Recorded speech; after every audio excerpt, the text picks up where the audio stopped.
అదే నిర్లక్ష్యం, అదే లెక్కలేనితనం. భక్తుల రద్దీ ఎక్కువగా ఉంటుందని తెలిసినా సరైన ఏర్పాట్లు లేవు. దాంతో అలిపిరి భూదేవి కాంప్లెక్స్ దగ్గర దర్శన టికెట్ల కోసం తోపులాట జరగడంతో పలువురు భక్తులు గాయపడ్డారు. అలిపిరి వద్దనే కాకుండా తిరుమల శ్రీవాణి టికెట్ కౌంటర్ల దగ్గర కూడా గందరగోళం ఏర్పడి టికెట్లు లేకుండానే వేలాది మంది భక్తులు నిరాశగా వెనుదిరిగారు. భక్తులను కంట్రోల్ చేయలేక చేతులెత్తేసిన సిబ్బంది కుంటి సాకులు చెప్పి తప్పించుకోవాలని చూడటం చర్చనీయాంశంగా మారింది. వరుసగా 4 రోజులు సెలవులు వచ్చాయి. దాంతో భక్తులు తిరుమల శ్రీ వెంకటేశ్వర స్వామి దర్శనం కోసం పోటెత్తారు. ఈ నేపథ్యంలో శ్రీవాణి టికెట్ల కేటాయింపుకు సంబంధించి కొండపై గందరగోళం ఏర్పడటం చర్చనీయాంశంగా మారింది. 10,500 రూపాయలు చెల్లించి తీసుకునే శ్రీవాణి టికెట్ల కోసం కూడా భక్తులు ఆందోళన చేయాల్సిన దుస్థితి కొండపై ఏర్పడడం పట్ల భక్తులు తీవ్ర ఆందోళన వ్యక్తం చేస్తున్నారు. తీవ్ర స్థాయిలో వణికిస్తున్న చలిలో స్వామి దర్శనం కోసం వచ్చిన భక్తులు గురువారం తెల్లవారుజామున 4 గంటలకే శ్రీవాణి టికెట్ల కౌంటర్ దగ్గర క్యూలో ఉన్నారు. విషయం తెలిసినా సరే అధికారులు కౌంటర్లు ఓపెన్ చేయలేదు. భక్తులు ఎంత మొత్తుకుంటున్నా భద్రతా సిబ్బంది అధికారుల నుంచి ఎలాంటి సమాచారమూ లేదు.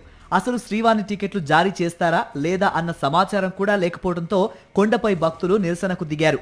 పిల్లా పాపలతో వృద్ధులతో కొండకు వచ్చాం, స్వామి సేవలో తరించాలని వస్తే అధికారుల నిర్లక్ష్యంతో ఆందోళన చేయాల్సిన దుస్థితి కొండపై నెలకొంది అంటూ ఆగ్రహం వ్యక్తం చేశారు.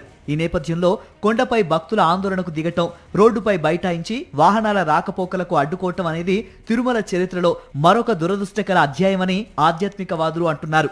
పరిస్థితి చేయి దాటిపోతుండటంతో అప్పుడు మేలుకున్న అధికారులు అర్ధరాత్రి 2 గంటలకే శ్రీవాణి టికెట్ల జారీ జరిగిందని అసలు విషయాన్ని ఆలస్యంగా చెప్పారు.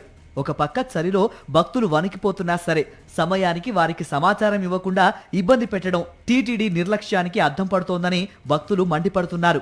కొండ మీద పరిస్థితి అలా ఉంటే కొండ కింద అలిపిరి వద్ద భూదేవి కాంప్లెక్స్ లో మరో ఆందోళనకర ఘటన చోటు చేసుకుంది. దర్శన టికెట్ల కోసం వచ్చిన భక్తుల మధ్య తోపులాట జరిగింది.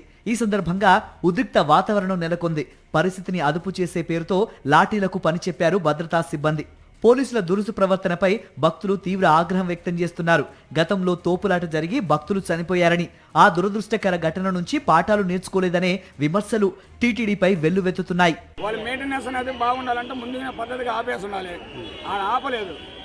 నువ్వు క్లోజింగ్ టైం పెట్టా, క్లోజింగ్ అయిన వారికి ఉండే భక్తులకి ఇచ్చి పంపించి బయట బాగుంటుంది. భక్తులందరినీ సరదా కీలోనే వదిలేశారు.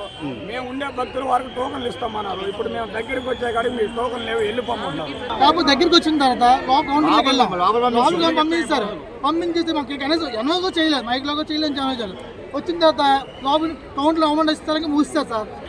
లోన్కి వెళ్ళినా సార్ లైన్లో నుంచి ఆ గేట్ కాడ పోయిన వాళ్ళు చేశారు. వాకిలు వేసి పోలీసు ఈ గేట్ల కాడ ఇచ్చేది బయటకు పోండి, అవతల గేట్లు ఇస్తారు పోండి అని చెప్పి ఆ గేట్ పోతే ఆ గేట్ కాడ అందరూ చేస్తుందంటే 3 బస్సులు అందరూ తెచ్చి 10 తోటేసేట. టీటీడీ నిర్లక్ష్య ధోరణితోనే తాము ఇబ్బంది పడాల్సి వస్తోందని వెంకన్న భక్తులు వాపోతున్నారు. తిరుమల తిరుపతి దేవస్థానం వారి తీరు సరిగ్గా లేదని, అధికారులు వీఐపీల సేవల్లో మునిగి తేలుతున్నారని, వారికి సాధారణ భక్తుల భద్రత పట్టడం లేదని విమర్శలు వెల్లువెత్తుతున్నాయి. ఇప్పుడే పరిస్థితి ఇలా ఉంటే వైకుంఠ ఏకాదశి పర్వదిన సమయంలో పరిస్థితి ఎలా ఉంటుందో అనే ఆందోళన భక్తుల్లో కనిపిస్తోంది. డిసెంబర్ 30 నుంచి జనవరి 8 వరకు వైకుంఠ దర్శన కార్యక్రమం ఉంటుందనే విషయం తెలిసిందే. ఆ సమయంలో లక్షలాది మంది ప్రజలు కొండకు వస్తారు. వైకుంఠ ఏకాదశి దర్శన పర్వదినాల్లో ఎలాంటి అవాంఛనీయ ఘటనలు జరగకుండా చూడాలని టీటీడీ వారు వెంటనే మేలుకోవాలని భక్తులు సూచిస్తున్నారు. మరి వారి మాటను టీటీడీ ఆలకిస్తుందో లేదో చూడాలి.